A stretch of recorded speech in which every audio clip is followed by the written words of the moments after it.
Sorry to keep you waiting. Good afternoon. The Russian military has begun a brutal assault on the people of Ukraine.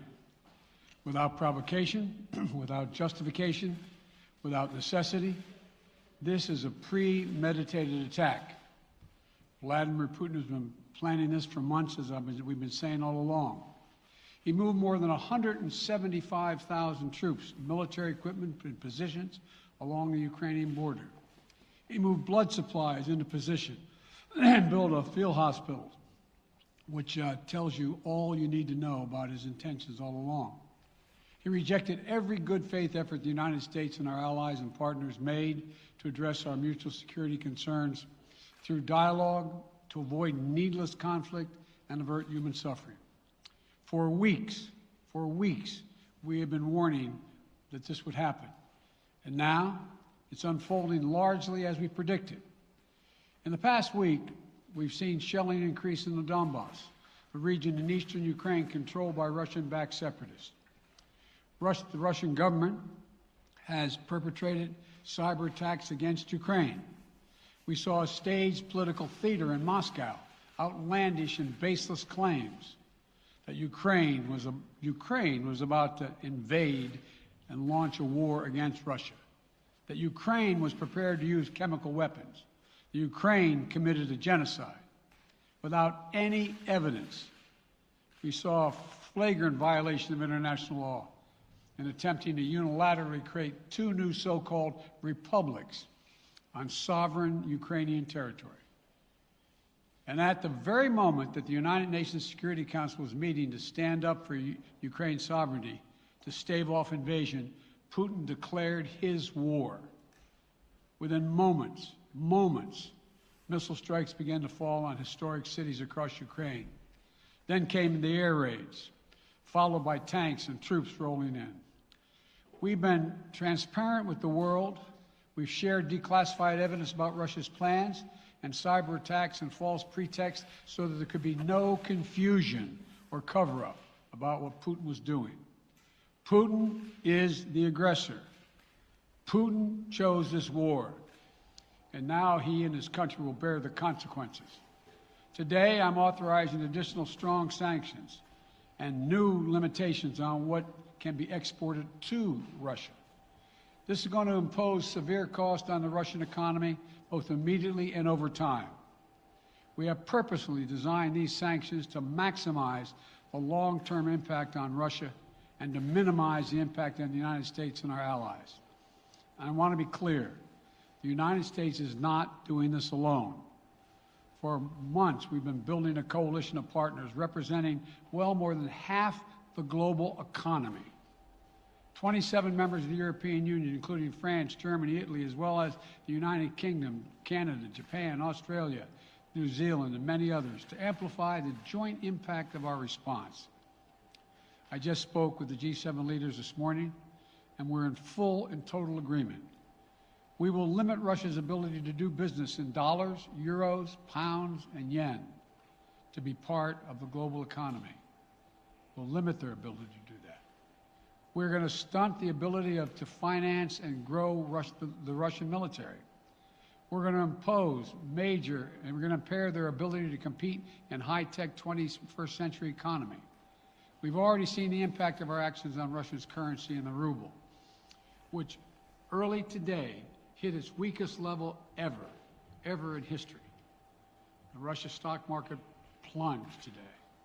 The Russian government's borrowing rate spiked by over 15%. In today's actions, we've now sanctioned Russian banks that together hold around $1 trillion in assets.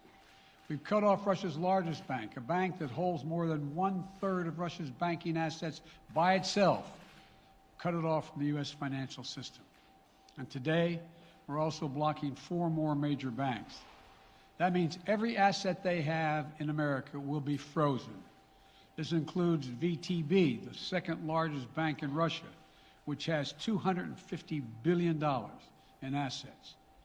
As promised, we're also adding the names to the list of Russian elites and their family members that we're sanctioning as well. As I said on Tuesday, These are people who personally gain from the Kremlin's policies, and they should share in the pain. We will keep up this drumbeat of those designations against corrupt billionaires in the days ahead. On Tuesday, we stopped the Russian government from raising money from U.S. or European investors. Now we're going to apply the same restrictions to Russia's largest state-owned enterprises, companies with assets that exceed $1.4 trillion. Some of the most powerful impacts of our actions will come over time as we squeeze Russia's access to finances and technology for strategic sectors of its economy and degrade its industrial capacity for years to come. Between our actions and those of our allies and partners, we estimate that we'll cut off more than half of Russia's high-tech imports. It will strike a blow to their ability to continue to modernize their military. It will degrade their aerospace industry, including their space program. It will hurt their ability to build ships, reducing their ability to compete economically. And it will be a major hit to Putin's long-term strategic ambitions. And we're preparing to do more. In addition to the economic penalties we're imposing, we're also taking steps to defend our NATO allies, particularly in the East. Tomorrow, NATO will convene a summit. We'll be there to bring together the leaders of 30 allied nations and close partners to affirm our solidarity and to map out the next steps we will take to further strengthen all aspects of our NATO alliance. Although we provided over $650 million in defensive assistance to Ukraine just this last year, let me say it again. Our forces are not and will not be engaged in the conflict with Russia in Ukraine. Our forces are not going to Europe to fight in Ukraine, but to defend our NATO allies and reassure those allies in the East. As I made crystal clear, the United States will defend every inch of NATO territory with the full force of American power. And the good news is, NATO is more united and more determined than ever. There is no doubt that the United States and every NATO ally will meet our Article 5 commitments, which says that an attack on one is an attack on all. Over the past few weeks, I ordered thousands of additional forces to Germany and Poland as part of our commitment to NATO. On Tuesday, in response to Russia's aggressive action, including its troop presence in Belarus and the Black Sea, I've authorized the deployment of ground and air forces already stationed in Europe to NATO's eastern flank allies, Estonia, Latvia, Lithuania, Poland, and Romania. Our allies have also been stepping up, adding the other allies, the rest of NATO, adding their own forces and capabilities to ensure collective defense. And today, within hours of Russia's unleashing its assault, NATO came together and authorized and activated an activation of response plans. This will enable NATO's high readiness forces to deploy and when and where they are needed to protect our NATO allies on the eastern boundaries of Europe. And now I'm authorizing additional U.S. force capabilities to deploy to Germany as part of NATO's response, including some of the U.S.-based forces that the Department of Defense placed on standby weeks ago. I've also spoken with Defense Secretary Austin and Chairman of the Joint Chiefs, General Milley, about preparations for additional moves should they become necessary to protect our NATO allies and support the greatest military alliance in the history of the world, NATO. As we respond, my administration is using the tools, every tool at its disposal, to protect American families and businesses from rising prices at the gas pump. You know, we're taking active steps to bring down the cost, and American oil and gas companies should not exploit this moment to hike their prices to raise profits. You know, in our sanctions package, we specifically designed to allow energy payments to continue. We are closely monitoring energy supplies for any disruption. We've been coordinating with major oil producing and consuming countries toward our common interest to secure global energy supplies. We are actively working with countries around the world to elevate collective release from the strategic petroleum reserves of major energy-consuming countries. And the United States will release additional barrels of oil as conditions warrant. I know this is hard and that Americans are already hurting. I will do everything in my power to limit the pain the American people are feeling at the gas pump. This is critical to me. But this aggression cannot go unanswered. If it did, the consequences for America would be much worse. America stands up to bullies. We stand up for freedom. This is who we are. Let me also repeat the warning I made last week. If Russia pursues cyber attacks against our companies, our critical infrastructure, we are prepared to respond. For months, we've been working closely with the private sector to harden their cyber defenses, sharpen our ability to respond to Russian cyber attacks as well. I spoke last night to President Zelensky of Ukraine, and I assured him that the United States, together with our allies and partners in Europe, will support the Ukrainian people as they defend their country. We'll provide humanitarian relief to ease their suffering. And in the early days of this conflict, Russia propaganda outlets will keep trying to hide the truth and claim success for its military operation against a made-up threat. But history has shown, time and again, how swift gains in territory eventually give way to grinding occupations, acts of mass civil disobedience, and strategic dead ends. The next few weeks and months will be hard on the people of Ukraine. Putin has unleashed a great pain on them, but the Ukrainian people have known 30 years of independence. They have repeatedly shown that they will not tolerate anyone who tries to take their country backwards. This is a dangerous moment for all of Europe, for the freedom around the world. Putin has committed an assault on the very principles that uphold the global peace. But now, the entire world sees clearly what Putin and his Kremlin allies are really all about. This was never about a genuine security concerns on their part. It was always about naked aggression, about Putin's desire for empire by any means necessary, by bullying Russia's neighbors through coercion and corruption, by changing borders by force, and ultimately by choosing a war without a cause. Putin's actions betray his sinister vision for the future of our world, one where nations take what they want by force. But it is a vision that the United States and freedom-loving nations everywhere will oppose with every tool of our considerable power. The United States and our allies and partners will emerge from this stronger, more united, more determined, and more purposeful. And Putin's aggression against Ukraine will end up costing Russia dearly, economically and strategically. We will make sure of that. Putin will be a pariah on the international stage. Any nation that countenances Russia's naked aggression against Ukraine will be stained by association. When the history of this era is written, Putin's choice to make a totally unjustifiable war on Ukraine will have left Russia weaker and the rest of the world stronger. Liberty, democracy, human dignity, these are the forces far more powerful than fear and oppression. They cannot be extinguished by tyrants like Putin and his armies. They cannot be erased by from people's hearts and hopes by any amount of violence and intimidation. They endure.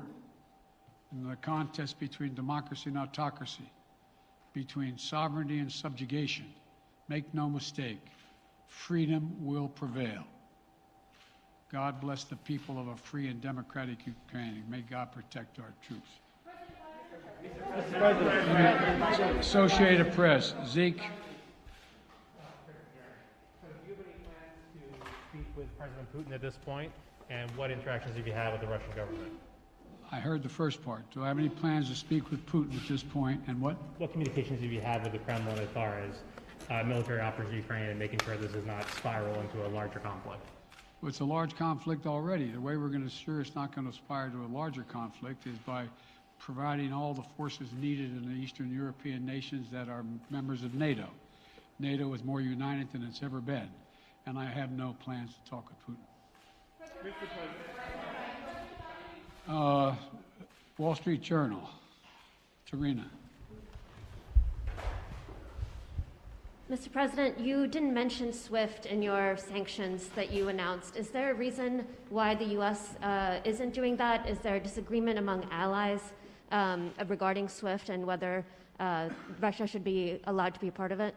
The sanctions that we proposed on all their banks have of equal consequence, maybe more consequence than SWIFT, number one. Number two, it is always an option, but right now that's not the position that the rest of Europe wishes to take. Cecilia Vega, ABC. Sir, sanctions clearly have not been enough to deter Vladimir Putin to this point. What is going to stop him? How and when does this end? And do you see him trying to go beyond Ukraine? And a second question I'll just give to you now. This statement that he gave last night, the threat that he gave, the West will face consequences greater than any you have faced in history. Is he threatening a nuclear strike? I have no idea what he's threatening. I know what he has done, number one. And number two, no one expected the sanctions to prevent anything from happening. It has to show, this is going to take time, and we have to show resolve so he knows what's coming. And so the people of Russia know what he's brought on them. That's what this is all about. This is going to take time. It's not going to occur, he's going to say, oh my God, these sanctions are coming, I'm going to stand down. He's going to test the resolve of the West to see if we stay together, and we will. We will, and it will impose significant costs on him. Will he go beyond Ukraine, sir? Do you see him going? Yes. Thank you. Two topics, just really quick. First, markets are down and gas prices are up. I know you always stress the difference between Wall Street and Main Street, but everybody seems to be in for some economic pain. How economically painful is it going to get for people in this country? And I do have one more question. First of all, there's no doubt that when a major nuclear power attacks and invades another country, that the world is going to respond, and markets can respond all over the world. So there's no doubt about that, number one. Number two, the notion that this is going to last for a long time is highly unlikely as long as we continue to stay resolved in imposing the sanctions we're going to impose on Russia, period. What's the next question? I'm sorry. The next question is, did you underestimate Putin, and would you still describe him the way that you did in the summer as a worthy adversary? At the time, he was, I made it clear, as an adversary, and I said he was worthy. I didn't underestimate him. And I've read most of everything he's written. Did you read I shouldn't, I'm not a wise guy. You heard the speech he made, almost an hour's worth of speech is why he was going into Ukraine. He has much larger ambitions in Ukraine. He wants to, in fact, reestablish the former Soviet Union. That's what this is about.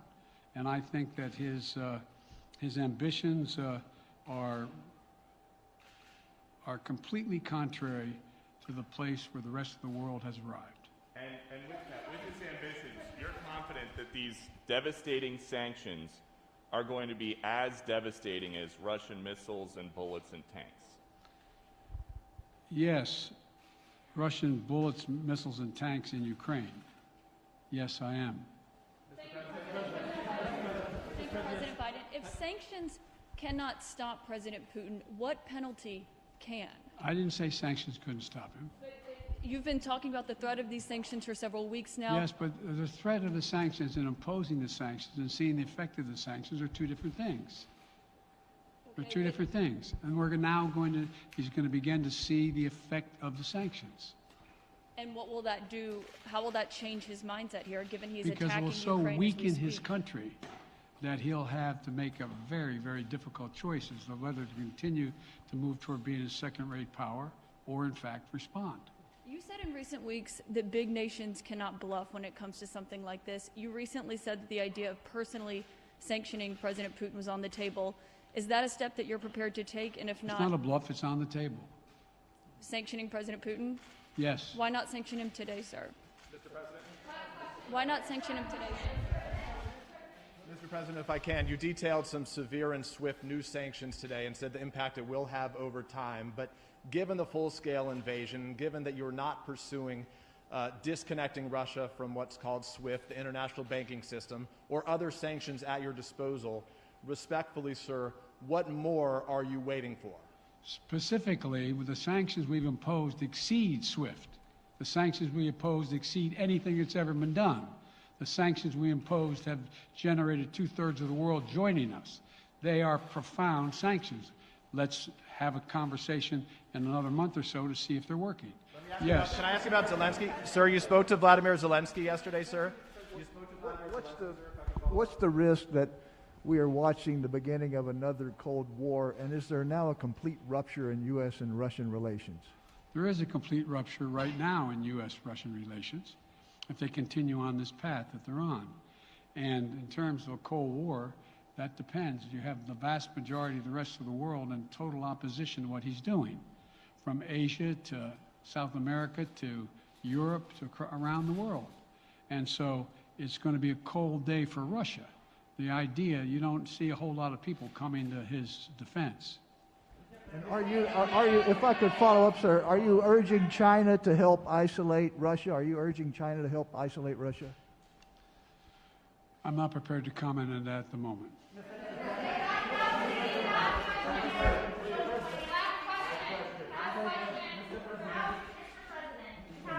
No. Yeah. No. He's had his hand up a long time. Thank you, Mr. President. How concerned are you that Putin wants to go beyond Ukraine into other countries, and the U.S. will have to get involved if he moves into NATO countries? Well, if he did move into NATO countries, he will be involved. We will be involved. The only thing that I'm convinced of is if we don't stop now, he'll be emboldened. If we don't move against him now with these significant sanctions, he will be emboldened. Look, you know, well, anyway. Can you talk anything more about your conversation? Mr. President.